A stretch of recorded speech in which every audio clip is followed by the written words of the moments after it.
You know, I got two exhibits I want to let play, right? And man, I just don't understand. Well, I do understand. Let me not say I don't understand. Let me not say I don't understand. I do understand that most people in our community, especially the black community, and most people in the United, I haven't been to other countries, I don't know, but most people in the United States, mostly everyday people. This is why college, this is why formal education is a blessing. Because without formal education, man, a lot of people, majority of people, would be out here. They would have to work at fast food. They would have to bag groceries. They wouldn't have a choice. It wouldn't be something that's just for people who didn't get education. It would be something for them because, like, most people have no brain. Like, they brain function, it just doesn't work. And they're like, listen, man, I'm not trying to be mean. I'm just telling you, like, most people have very, very low IQ. They can't process information. They have no trouble. They have no conflict resolution. They drones. We live in a community of drones. It's very dangerous and scary to say that, but it's the truth, right? Us as a black community, man. We set a very what the society, but I'm gonna just say the black community right now. We set a very, very dangerous precedent,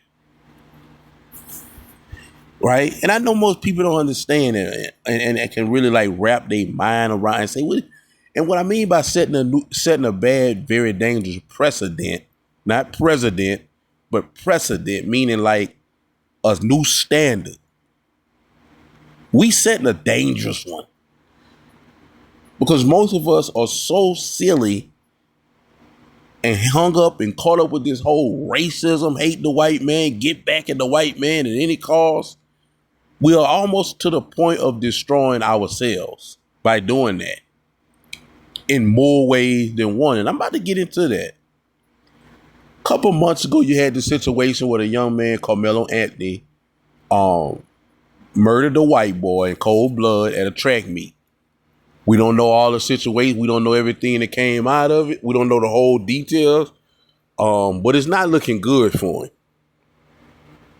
And this is why they made sure to appoint a black judge for that case, because they know there's a lot of witness account, because that's what that trial is going to be decided by. He can't get a self-defense claim. It's not even self-defense is not even something that he could use for that case, because you were at a track meet with other children, you were in an area that wasn't for you, that you didn't supposed to be in. So the self-defense claim they can just go ahead on and throw that out the window right now. And actually, I'm gonna let y'all listen to a lawyer to speak on that. They're gonna have a lawyer I'm gonna let at the end of the video speak on it. After I listen to these two exhibits, I'm gonna let you guys listen to the lawyer account of this, a lawyer from that state of Texas. But you in an area where you wasn't supposed to be and you stabbed somebody in cold blood. You made a big, big, big mistake. You acted out of impulse. And then once I seen the press conference and I seen how for him to come up in a 2-parent household and the woman spoke for the house, that let me know everything that was wrong with that young man. He is extremely feminine. He's like a lot of these young men that we see in the inner cities, and why they get killed by police, why they killing each other, because when I say by they're feminine, not that they're gay, they're men, they're heterosexual, but the energy that's in them is from mama. They got the woman energy in them, which is overly emotional and impulsive. The woman has no, for the most part, we have exception to the rule, but for the most part, the woman, that's why she's not a disciplinarian. She's just an imp. She acts off her emotions. She would be, whatever her emotion is telling her to do, she'll do it. She won't even think twice. She'll deal with the consequences later. This is how the woman operates.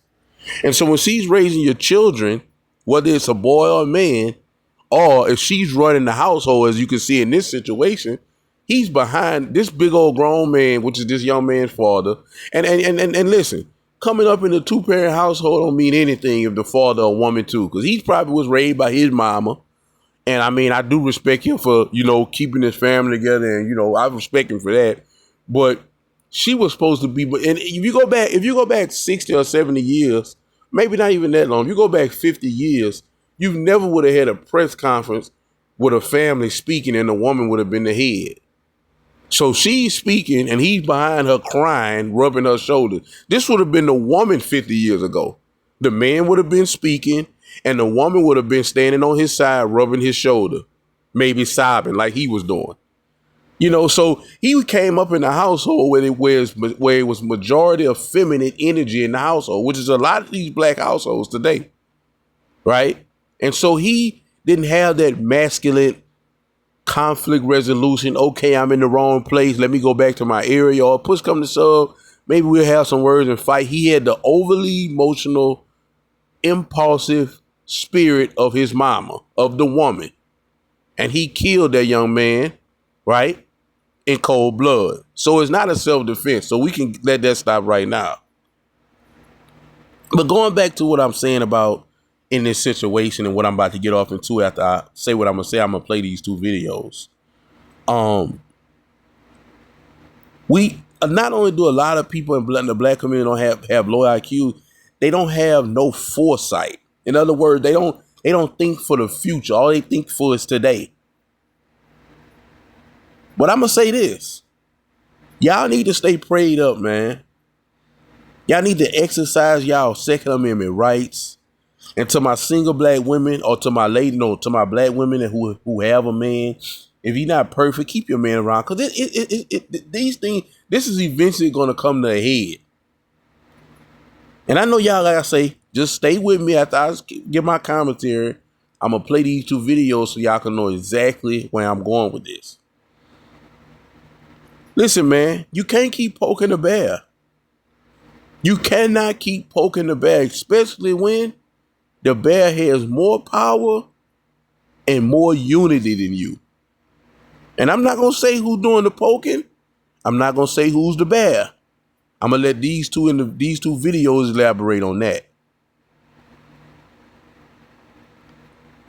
But people are getting tired. And this is how they're going to act. For the most part, it's not going to get violent until the last worst case scenario. But systematically, it's going to affect you Negroes. Not to mention DEI is dead, and you Negroes, as I just released a video speaking about how y'all just act everywhere y'all going. People don't want to have dealing with y'all anyway. But all that always crying racism and blaming the white man and exercising racism on him, but he can't do nothing to you, or you gonna cry about it because the white man has become the bear and the black man has become the poker. And y'all don't want that smoke, black people. I'm a black man. I'm telling you, that's not the hill y'all want to die on. But I'm going to let these 2 videos play. And of course, I'll come back with my ending commentary. Happening in my opinion. There's a mom, Shiloh Hendricks, going viral on the internet right now. She told a kid who, by the way, when you actually look at the picture, the kid is like pretty decent sized child. He was rummaging through her bag and stealing her children's, I guess, toys or whatever out of her bag. She tells him to fuck off, essentially. No, let's call it for what it is. She called him the N-word. Hard R. And no, that's not okay, nor is it acceptable. If that child was rummaging through her stuff, you could call him a piece of crap, you could call him a thief, you could call him a burglar. There's a million things you could call this individual. She specifically chose to use that word. And what's even more crazy is it was a child making these poor decisions, not an adult. So no, Shiloh Hendricks shouldn't have said that, and she doesn't deserve a GoFundMe or a Give, Send, Go or whatever that's worth over $500,000. But here's why that's actually happening, in my opinion. And this is one of the reasons I've been so vocal on trying to fight black racism against white people and calling it out. Shiloh Hendricks has now raised more money than Melo Anthony. And she raised this money after calling a black individual the N-word with a hard R. That is wild. But him raising $500,000 after stabbing a white kid in the chest is also wild. This is a response to that. White people saw a white kid get stabbed in the chest by a black kid. This black kid should have never had that weapon to begin with. Then they saw black people telling this kid good job, supporting him, and sending him hundreds of thousands of dollars. And many of the black community's response to him stabbing him in the chest and sending us money to his Give, Send, Go is a problem. And now the same thing with Shiloh Hendricks and white people sending her money backing her after she called this young child the N-word. That is a problem. And again, this is why I've been so focused in many cases on calling out bad behavior in the black community, because I see it as destructive, and it is destructive. Because many black Americans are creating the exact thing they say they do not want. When white people consistently see you saying derogatory things towards them, talking about you don't care what happens to them, sending money to a black American to defend himself after he stabbed a white child in the chest, and being happy about it, what response do you expect? Everybody's gonna have their limit.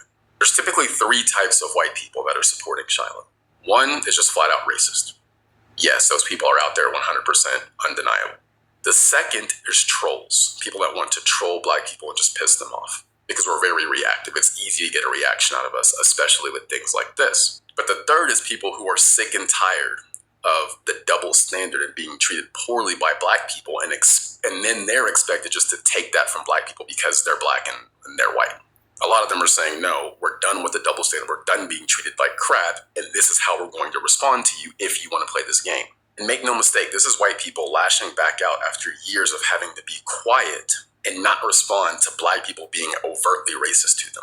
Like I said before, people can only take so much before backlash actually happens. Many black people, by perpetually being racist and aggressive to white Americans, are actively creating the situation they say they want to avoid. If you don't want people to be racist to you, do not be racist to them. Again, this is not me defending white people or Shiloh Hendricks. Shiloh Hendricks doesn't deserve really any of the money she got. But what I'm doing is I'm objectively looking at what's happening and just being real. I'll say it again, if you don't want other people to be racist to you or your people, do not be racist to them and urge your people to not be racist to them. That is the best way we can have both sides get along in this country. Because right now the racial tension is just rising. And that is not a world you or I want to live in. It's not a pretty place to be. Definitely not. There's mom, Shiloh. And like I said, it don't have to get to no blood, which is it could potentially get there, and black people don't want no smoke. But just with this petition, you know what I'm saying?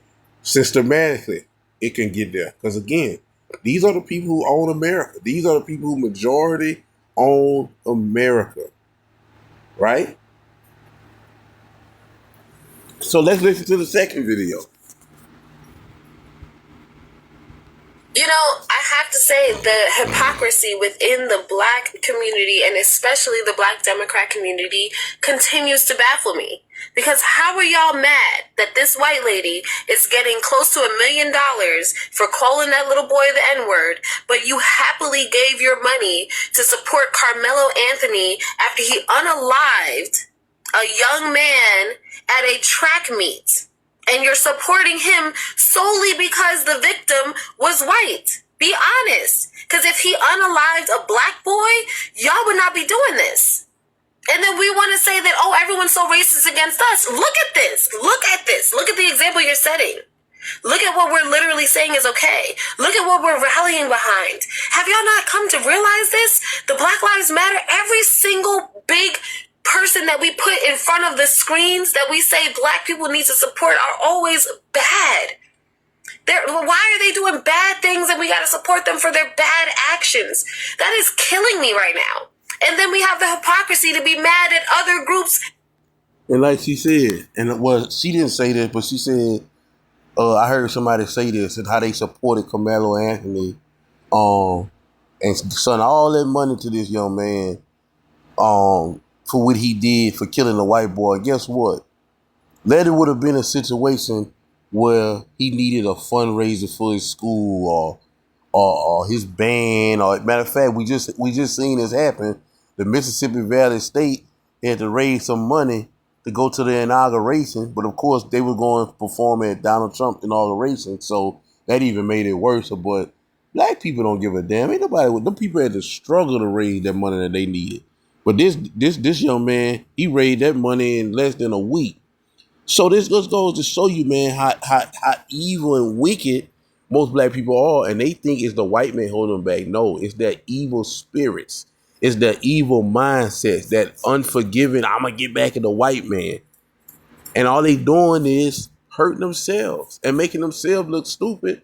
And in the long run, like I say, I speak up for these type of things, and the black conservatives or the quote unquote coons of the world, we speak on this because we have to call each other out. We have to call the people of our community that's making dumb decisions out, not only to let it be known that we all don't think like that, because let's be honest about it. We need other people in this world. Because as a community, we really don't want to see each other win. So we need other people to help us, progress in this world financially, business-wise. You know what I'm saying? But that little bit called Melo Anthony needing to raise some money. See, we know the white people. We know the white people gonna support their people no matter what. But it take us to go out to be a George Floyd, or it take us to be a degenerate to get support from our community. For supporting their bad apples in retaliation for us supporting our bad apples. Like, come on, y'all, for real. I can't remember this man. I'm going to put the name in the comments, but there's a guy right now. Black people are rallying behind this man who went out and unalived a cop because the cop unalived his son. Okay, and she's talking about Mr. Hinton, I believe, in Georgia, where his son was running from the police because the police pulled a stolen vehicle that he was operating. So he stopped the car, jumped out, ran, ended up having a gun on him and dropping the gun, stopped to pick the gun up, and the cop let off fire on him. And his stupid, silly father takes it into his hands to go kill another cop that had nothing even to do with that situation. I mean, I'm sure it was in the same city, but it wasn't the same cop. As a matter of fact, this cop was a retired cop just doing traffic control. He runs him over and kills him. And guess what everybody, all the blacks saying? Yeah, he did the right thing. You take one out, I'm going to take one of yours. Again, instead of calling out bad behavior, they affirmed it because it's a black on a white person, it's a black on a cop. And it's just, like I say, man. And then another thing, social media, man. I don't mean to cut this young lady off, but social media have not only showed how silly black people is. Cause I'm gonna be honest with you, man. Like I got other videos I'm gonna speak on about the Melo Anthony situation, but it's like some of these women and some of the people coming out in defense of him. I'm talking about they own letting their face be seen on camera. Like, I mean, that's just hypothetically speaking. If I was somebody who felt like, okay, Melo Anthony did the right thing in killing the white boy, I'm on his side. Let's just hypothetically speaking say but I could never, as a man of God, as a Christian, and even as a person that just be able to simply decipher right from wrong, I would never say that. But let's just say I did. Man, I wouldn't let nobody see it. Maybe I'd sit in the bed with my girlfriend and talk about it, or maybe sit with some of my homies and talk about it. But I wouldn't go to no work site or nowhere where nobody else can see me and openly just be like, hey, man, I'm glad he killed the white boy. F the white. Like, I'm talking about it just, and these people are grabbing cell phones, going on TikTok, going on Instagram, going across all social media platforms, affirming Carmelo for what he did. I mean, it's just openly, as the scriptures say, woe to him who calls evil good. Woe to him who calls evil good. And everyone's like, oh, they're always shooting our innocent young black men. No. When you look into the full story, that innocent young black man was actually in the midst of a carjacking, literally was running from the cops, dropped a gun, picked up said gun, and pointed it at the cop who ended up unaliving him. And that father, instead of teaching his son not to literally steal cars, not to be outside running the streets, that father then decided the time to be a man is when you show up and unalive someone else's father. And I love being black. I love my black roots. I love my black culture, my black people, but y'all are making me sick supporting the worst members of our society. I'm gonna be honest. It's really exhausting to me, and I don't know what you want me to do, because I can't turn around and be blind again. Preach it. And man, I'm gonna go ahead on and stop this one. I'm gonna do another part on the Carmelo situation, man. But I mean, this just, man, it just don't make no sense. But like I say, man, black people, y'all need to be careful. Y'all need to be careful, man, because y'all poking the bear, man. And it's never good to poke the bear. It's never good. Especially when the bear got more power and unity than you do. And I'm out of here, man.